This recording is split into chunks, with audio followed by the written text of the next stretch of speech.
What is Real Madrid's identity? Who are we as a football team?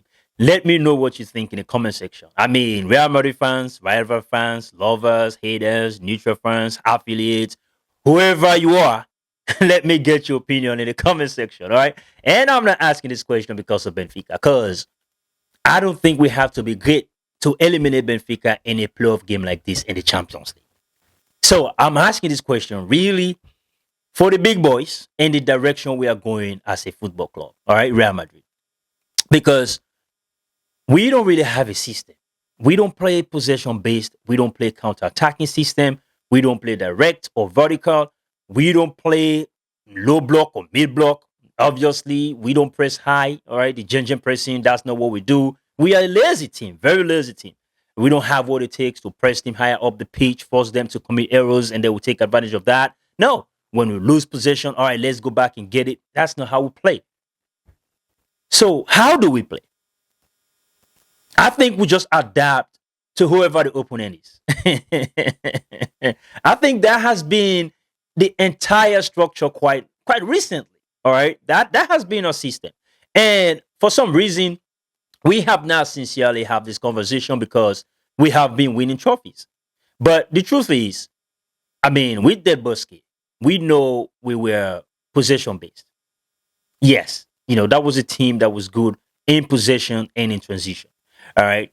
And with Jose Mourinho counter-attacking system, we know, right? And that continues into Carlo Ancelotti's, time at Real Madrid. But later on, Carlo Ancelotti shifted that to kind of, some adaptability. Now, I think that worked because we have players like Casemiro, Toni Kroos, Luka Modric, or Karim Benzema, experienced players. So even when Karim Benzema left, we had Toni Kroos, we had Luka Modric, all right. We had experienced players regardless, like Rudiger, all right, Danny Carvajal. Now these players have received a lot of coaching instructions in the past, so it doesn't matter how much you give to them because they're experienced players, all right. But that whole thing about freedom in attack for young Vinny, Rodrigo, Jude Bellingham, right? And then Kylian Mbappe, I don't think that was a good system. So now we don't have a system. That is just the truth. We don't have a system. And we saw those games when Toni Kroos directed Vinny how to run and when to run because he wanted to make a pass. I mean, that should not be happening.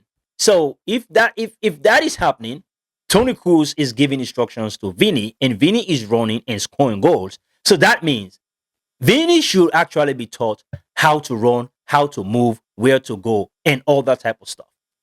Yes, I mean that is plain and simple. And we're also seeing Kylian Mbappe as a center forward drifting all the way to the left, leaving the center forward position vacant. All right, and all these little things are affecting the way we play. It is obvious. And also, that is the reason why, say, for example, a team that is playing low block, we always struggle because we are not a possession based team. All right. We don't move the ball quickly because when you can move the ball quickly and your players can actually move, they are moving into zones. Okay. And they're passing the ball so fast, trying to destabilize that low block shape and pick passes in between the spaces the opponent is leaving behind. That's how you creating chances. So when teams go and see deep, we struggle to create chances. And when we win possession, right? Like we don't even play counter-attacking football. Like, our midfielders are very slow. Like Sherman would take a whole day just try to control the ball. It's not what we do. We are not a press-resistant team. Like we saw that with Toni Kroos. He will go all the way, get the ball from the defense, and just build up easily. We don't have midfielders that can do that. So that is why when you watch starting games, maybe 10, 15 minutes, we are just lost. We don't even know what we're doing. And that is just the truth. And you can tell because we've been losing to big boys. We'll be having bad results to average teams, and we'll be losing to smaller teams. Plain and simple.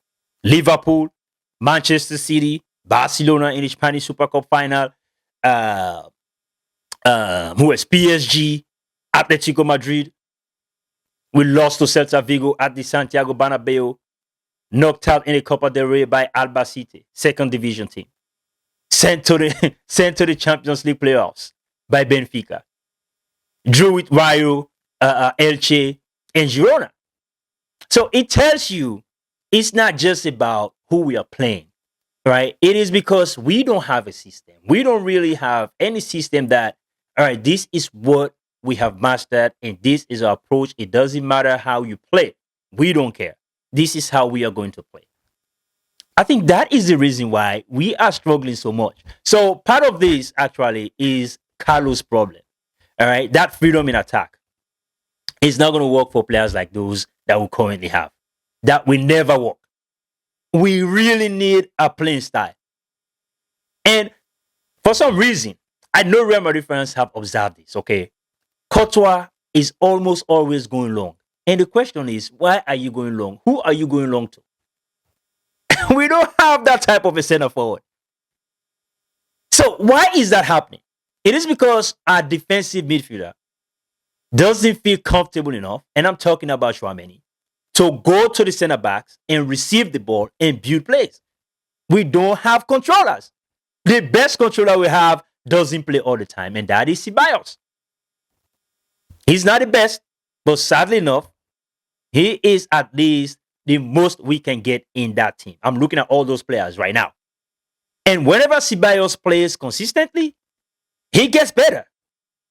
He gets better. So we need a formation in the first place, all right? A formation that is going to be the backbone for the team, that is going to be the skeleton. And then we can build from that formation. And 4-3-3 is not it. Because 4-3-3 means we're only playing with three midfielders. And I guarantee you, whoever the winger is, even if his instruction is to play as a midfielder, defensively to get to that 4-4-2 shape, we are still going to struggle. Because Chouameni and Adagule, they are too slow. Chouameni is too slow to start plays. Adagule, when he plays in that deeper part of the midfield, he's not really productive. And he doesn't really give a lot defensively. So that is Adagule, and that is Kylian Mbappe, and that is Vini Jr. So yes, we're going to struggle. And you have Chouameni, who is not really good offensively, and he is going all the way up, and he can't even recover. So we have all these limitations in midfield. So the best we can do is get a formation, first of all, that is really going to tackle a lot of these other problems. If Chouameni can't go forward, well, let him see deeper. Let Dean Howson advance the ball, and Chouameni slide as a center back. Because Dean can actually advance the ball and can pick passes. If Vini and Kylian Mbappe can track back, they can play defensively, all right, let them play as a two striker. So they can be in a strike partnership. Then you can bring Kamavinga on the side, who we have seen, all right, he's played as a left back a couple of times. So play him and the dime on the left side of the midfield, and Jude Bellingham on this side of the midfield. On the right. Because Valverde continues to play as a right back. Let's do that at least until we get Trent fully fit. Or Dani Carvajal. And Aragule, I think behind Vini and Kylian Mbappe would be his best position. Then he can pass the ball. To me, that is what I'm looking at here. All right. So all Vini, Mbappe, and Ada has to do, Vini is sliding. Now he is going to the side, and Kylian Mbappe is going to the side. They're picking the center backs. That is okay. And Aragule is dropping in deep, just to add to the numbers in the midfield. That is a good shape. So if their fullbacks are coming forward, well, we have Kamavinga and Jude Bellingham to support our own fullbacks. Maybe such a shape will enhance the qualities of these players. And also the formation kind of helps with the selection. Yeah. So because we have seen in that 43, Gonzalo Garcia is playing as a right winger. Aragule is playing as a right midfielder. So the formation might just alter the selection. And I think selection, we've been missing it. Some substitutions, we've been missing it. But anyways, I'm going to really get into when I have the time, really get into the preview of this Benfica Real Madrid game. And of course, a deeper analysis into why we lost to Benfica 4-2 in that last game, match day 8 in the Champions League. But let me know what you think. Do not forget to subscribe, like, and share this content so we can grow this channel together.